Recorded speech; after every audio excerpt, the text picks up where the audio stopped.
Hello everyone, my name is Anjali Sharma and I am student BMS SY in Mumbai university. जैसा कि आप सभी जानते हैं कि मैं प्रिंसिपल ऑफ मैनेजमेंट जो हमारा सब्जेक्ट है उसे कंटिन्यूस पढ़ा रही हूँ, जिसमें हमारे कुछ टॉपिक्स हो गए जैसे कि 7-8 लेक्चर्स हो गए। एंड आज हम पढ़ेंगे कुछ नया टॉपिक जैसे प्रोसेस ऑफ डिसीजन मेकिंग। मतलब क्या है कि डिसीजन लेते जो है हम उसके क्या क्या प्रोसेसेस होते हैं, किस किस तरीके से डिसीजन को लिया जाता है। मीन्स जो भी चीजें हम करते हैं ना उसके कुछ ना कुछ टाइप्स होते हैं, उसके कुछ एडवांटेजेस होते हैं, उसके कुछ डिसएडवांटेजेस होते हैं। तो ऐसे जो हम डिसीजन लेते हैं उसके क्या क्या प्रोसेस होते हैं, किस तरीके से हम डिसीजंस लेते हैं वो देखते हैं। So our first point is identify the problem. मतलब क्या है कि जो भी प्रॉब्लम है डिसीजन लेने के टाइम, ड्यूरिंग द डिसीजन जो भी प्रॉब्लम्स आ रहे हैं उससे पहले आइडेंटिफाई करो कि ये प्रॉब्लम्स आ रहे हैं तो ठीक है, क्यों आ रहे हैं एंड उसके क्या सोल्यूशन है वो देखना है।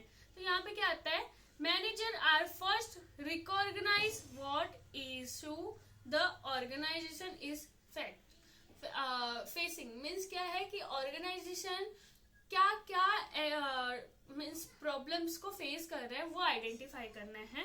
जैसे कि सैलरी में हो गया, कुछ प्रॉब्लम्स होते हैं तो वो सभी चीजों को पहले आइडेंटिफाई करना है। नेक्स्ट आता है एनालाइज द प्रॉब्लम। प्रॉब्लम क्यों हो रहे हैं उसे एनालाइज करो। पहले तो हम देखें कि आइडेंटिफाई करो अपने प्रॉब्लम्स को। अब ये प्रॉब्लम्स हो क्यों रहे वो जानो। Analyse the problem, they study the course of the problem using a report data and a documentation। Means क्या है कि डॉक्यूमेंटेशन में भी कुछ प्रॉब्लम्स आ सकते हैं एंड हमारे डाटाज में रिपोर्ट देने में ये सभी चीजों में भी प्रॉब्लम्स आ सकते हैं। तो उससे आइडेंटिफाई करो, एनालाइज करो, जानो कि क्या हो रहा है, क्यों प्रॉब्लम्स इतने क्रिएट हो रहे हैं ऑर्गेनाइजेशन में डिसीजन लेने के टाइम पे, वो चीज जानो। नेक्स्ट आता है अल्टरनेटिव सोल्यूशन। अल्टरनेटिव सोल्यूशन में क्या आता है, manager like of different possible solution. मतलब क्या होता है अल्टरनेटिव, मतलब क्या होता है कि कुछ अलग वैसा ही हो। अल्टरनेटिव मीन्स क्या होता है कि ये वर्ड है वोकेबलरी जिसमें क्या होता है कि सेम वैसा ही रहे बट मीन्स वही सोल्यूशन निकले पर कुछ अलग तरीके से, कुछ अल्टर करके। तो यहाँ पे क्या आता है जैसे कि रिड्यूस प्राइस को थोड़ा सा रिड्यूस कर दे, या फिर इम्प्रूव प्रोडक्ट क्वालिटी, अपने जो प्रोडक्ट्स है उसकी क्वालिटी को भी थोड़ा सा इम्प्रूव कर दे। उससे क्या होता है हमें सोल्यूशन मिलता है। छोटा मोटा हमें कुछ उसमें अलग कर, जैसे कि क्या होता है कभी कभी ऑर्गेनाइजेशन नहीं चलता है, कभी कभी हम जो प्रोडक्ट सेल करते हैं वो नहीं चलते। तो उसमें देखो कि ये प्रोडक्ट हमारा चल क्यों नहीं रहा है, प्रॉब्लम क्या आ रहा है, कि हमारा सेलिंग नहीं हो रहा है, मार्केटिंग नहीं हो रहा है। तो उसको जानने के लिए क्या करते हैं, अल्टरनेटिव सोल्यूशन ढूंढते हैं कि कुछ ऐसा छोटा सा सोल्यूशन मिल जाए जिससे हमारा ये प्रॉब्लम का जो भी प्रॉब्लम है उसके सोल्यूशन हमें मिले। लाइक अभी मैं हूँ, अभी मेरे को क्या हो रहा है कि पढ़ाने में थोड़ा सा डिफिकल्टी हो रहा है, थोड़ा सा प्रॉब्लम हो रहा है। तो मैं क्या करूंगी, एक अल्टरनेटिव सोल्यूशन ढूंढूंगी। उसमें क्या हुआ, जिससे मैं खुद को इम्प्रूव करूँ, कुछ मैं अपने वोकैब्स को इम्प्रूव कर दो, या कम्युनिकेशन को अपने इम्प्रूव कर दो, या एक्सप्लेनेशन को इम्प्रूव कर दो। तो इससे क्या होगा, मुझे एक अल्टरनेटिव सोल्यूशन मिल गया कि हाँ इस तरीके से मैं पढ़ाऊं तो स्टूडेंट्स को थोड़ा अच्छी तरीके से समझेगा। और नेक्स्ट आता है अपना चूज द बेस्ट सोल्यूशन। अभी देखो क्या होता है कि कभी कभी ना सोल्यूशन चूज करने में जो जिससे मतलब कि हमारे प्रॉब्लम सॉल्व हो सकते हैं, उस टाइम पे क्या होता है कि कभी कभी हम सोल्यूशन जो है कभी कभी गलत चूज कर लेते हैं। या फिर जैसे डिसीजन लेना है, डिसीजन मेकिंग में क्या होता है, डिसीजन मतलब क्या होता है कोई भी काम है वो मुझे इस तरीके से करना है तो उसको एक डिसाइड करना है कि हाँ इस तरीके से, नहीं तो फिर ये फॉर्म में हम काम करेंगे। तो उसमें क्या होता है कि जो सोल्यूशन बेस्ट लग रहा है, सबसे सूटेबल लग रहा है, उसे चूज करो। जैसे हम प्लान करते हैं ना, तो प्लानिंग में भी हमारे कुछ टाइप्स के प्लानिंग होते हैं। लाइक किसी किसी का प्लान होता होगा 1 महीने का, तो किसी किसी का वो 1 मंथ में ही कुछ अलग पैटर्न में होता होगा। तो वो दोनों में से कौन सा बेस्ट होगा वो चूज करो, देन उस पर वर्क करो। Best solution. हाँ, ये क्या होता है, ये सभी चीजें ना हमारे डिसीजन मेकिंग के प्रोसेसेस है कि डिसीजन लेते टाइम पे हमें ये चीजें ध्यान देना पड़ेगा। फिर आते हैं कंटिन्यूअस एक्टिविटी। अभी देखो आपने क्या किया, आइडेंटिफाई कर लिया क्या प्रॉब्लम है, फिर उसको एनालाइज भी कर लिया कि कैसे ये प्रॉब्लम्स क्रिएट हो रहे हैं, फिर उसका अल्टरनेटिव सोल्यूशन भी मिल गया और हमने क्या किया, एक बेस्ट सोल्यूशन ढूंढ लिया कि हाँ ये तरीके से हम काम करेंगे।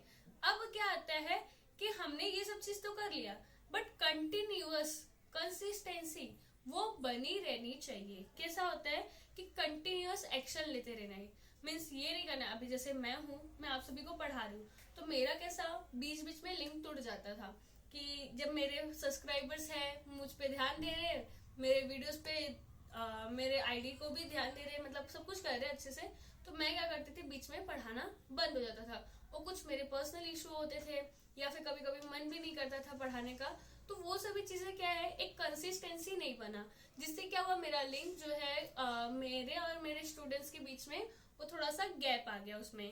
तो वो चीजें नहीं होनी चाहिए, कंटिन्यूअस एक्टिविटी होनी चाहिए, एक्शन जो भी ले रहे वो कंटिन्यूअसली होना चाहिए, ताकि हमारे ऑर्गेनाइजेशन के गोल्स को अचीव करने में जो भी डिसीजन ले रहे उसमें कोई प्रॉब्लम ना आए। अब देखो हमने क्या किया, ये ज्यादा बड़ा नहीं है, इसके 6 ही पॉइंट्स है। अब हमने क्या किया, ये सारे पॉइंट्स को हमने ध्यान दिया कि डिसीजन लेने के टाइम पे हमें ये सब चीजों को फोकस करना है, इस सब पॉइंट्स पे। अब क्या आता है लास्ट कि फीडबैक। अभी हमने क्या किया, सब कुछ बराबर कर लिया, अब फीडबैक ही हम नहीं ले रहे। फीडबैक लेने से पता है क्या होता है, फीडबैक जो होते हैं 2 टाइप्स के होते हैं, एक पॉजिटिव होता है, एक नेगेटिव होता है। दोनों लेने बहुत जरूरी है। पॉजिटिव से क्या होता है कि हमें खुद को ऐसा पता चलता है कि हाँ हम जो कर रहे हैं वो राइट कर रहे हैं, बट कभी कभी नेगेटिव फीडबैक जो होते हैं उससे पता चलता है कि नहीं हमें और इम्प्रूवमेंट करने हैं। तो क्या होता है कि फीडबैक भी टाइम टू टाइम अपने एम्प्लॉयज का और खुद का भी फीडबैक देना और एम्प्लॉयज से फीडबैक लेना जरूरी होता है। सो यहाँ पे क्या है कि हमारे पॉइंट्स कवर हुए, खत्म हुए। और डिसीजन मेकिंग में अगर आपको कोई प्रॉब्लम आ रहा है तो प्लीज मुझे कमेंट्स में बताओ, मैं क्लियर करने का पूरा कोशिश करूंगी। एंड मिलते हैं नेक्स्ट वीडियो में, जो कि हमारा नेक्स्ट वीडियो होगा, दूसरा टॉपिक जिसको मैं कवर करूंगी वो है फंक्शंस आई थिंक, या फिर दूसरा टॉपिक होगा।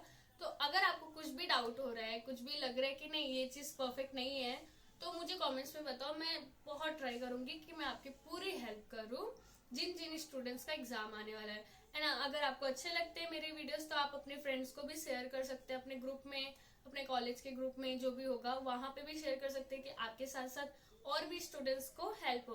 बिकॉज क्या है ना कि हमारे ये एनईपी जब से स्टार्ट हुआ है तो सारे सिलेबस एकदम न्यू हो गए बीएमएस के स्टूडेंट्स के लिए।